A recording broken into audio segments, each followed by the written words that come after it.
My name is Okot Santa, Member of Parliament for Aru North Constituency.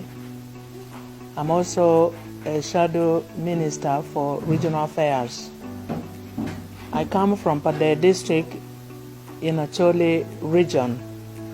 I am a born of Omoro, where the late speaker comes from.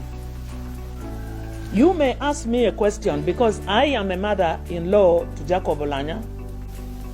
In our tradition, even if there is divorce, once you have children in that family, in that clan, you remain a mother or you remain a father. Oulanyah got married to my daughter in 2013. 2 years later, they divorced. It was the late Jacob Oulanyah who took the issue to court. He told us, the members of the family, that he found that he is incompatible with my daughter.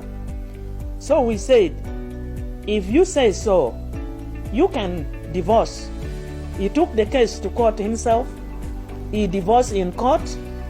We were not there ourselves, but we filed a lawyer who was there in court until when the court was ruled that they can divorce.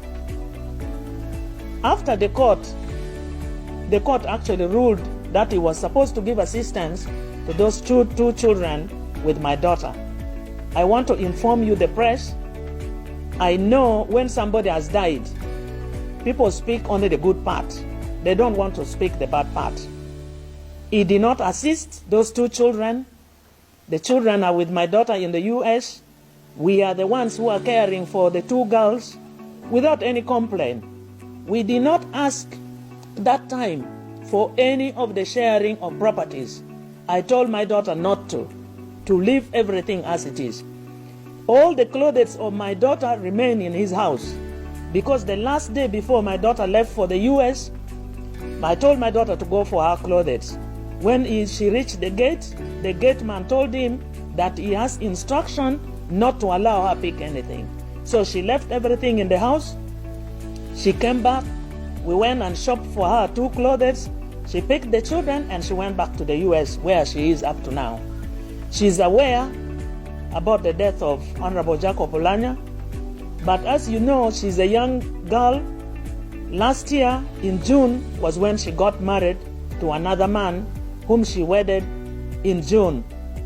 So she is married to another man now after they fully divorced from Honorable Jacob Oulanyah. But the children will always remain the children of Oulanyah. And we request that she sends the children even if she's not coming.